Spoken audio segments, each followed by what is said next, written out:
Moving to the next module, we are going to talk about pricing. Pricing is a very, very important aspect of your business. And as simple this might sound, this is rather very, very challenging and complicated. So it's very important to understand what is the rationale for pricing. For all the entrepreneurs that are watching this, you're building or you're launching your product or services to make a very sustainable and profitable business. And people are going to consume your product or services for the value that you're delivering to them. And your goal with pricing is to capture as much value as possible. Correct pricing, even in the toughest of the market condition, will help you sail through those environments. I would classify the pricing broadly into three categories. One is the cost-based pricing, the second is competitive pricing, and third is value-based pricing. Cost-based pricing is a mechanism where you calculate your cost, add a margin that you want to make, and then you would reach to a price for your product and service. It's very simple. However, when launching your product and service, you have to know your cost very well. Cost-based pricing will not work in your favor if you do not understand your cost very well, which includes either your fixed cost or variable cost.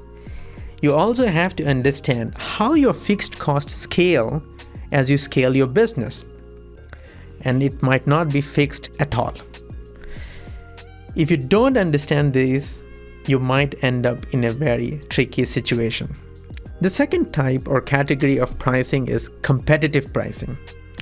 This is a mechanism that you adopt when you are in an environment where there are competing products and your audience will not be able to differentiate between your product and services in the market. In such an environment, you can price your product higher and lower depending upon what you are trying to achieve. You might be looking to increase your adoption and hence decrease the barrier by lowering your price. Vice versa, you might want to position your product as a premium product and hence opt for a higher price. What's important in competitive pricing model is that you focus on capturing the highest value for your product. Be careful that you do not lower your price too soon, which might result in affecting your bottom line. And at the same time, when you are comparing your price with your competitors, be aware of the cost that your competitors might have, which might not be same as yours. And larger companies might have more capacity to lower their price, which can hurt you in turn. The third most important aspect of pricing is value-based pricing. In such a model, you focus on pricing your product or service as per the value that you're bringing to the customer, such as how many hours of time you are able to save because of your product, or how much money you are able to save that particular entity or a customer because of your product.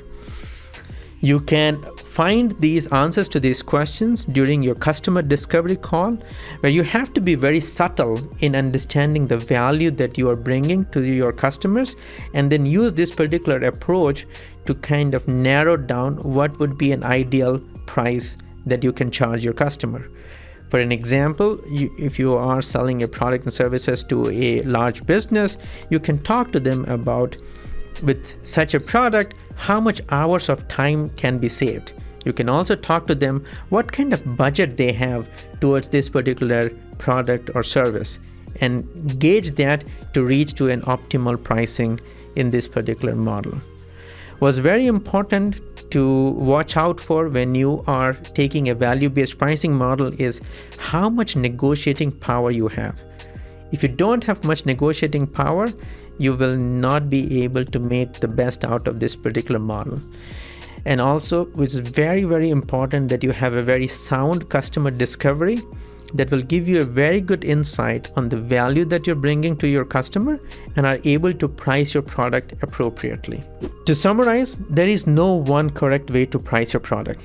You have to align your pricing to your broader strategy and learn from the market and adapt. It's very important to keep in mind that some customers are going to value your product differently than others. Hence, keeping an open mind about different pricing strategy for your customer is something that is valuable.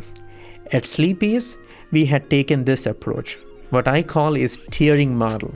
We have customers that value our services highly, and we have a premium offering from them, which includes a much broader package and more services, compared to our base product that has some of the basic services, and we have distributed it across 3 different categories, with second category or the middle category being the one that is sold highest. And you could think about it why. Now I have just a couple of advices for all the young entrepreneurs watching this. When you are building a startup, your first customers are gonna be early adopters. They're buying your product or services because you're solving a problem for them.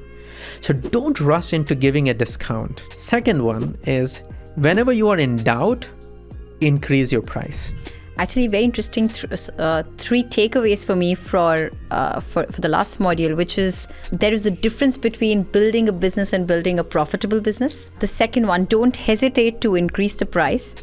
And third one, which is classic pricing for every car, the middle one gets sold the maximum. Yes. I always refer that to as an IKEA model.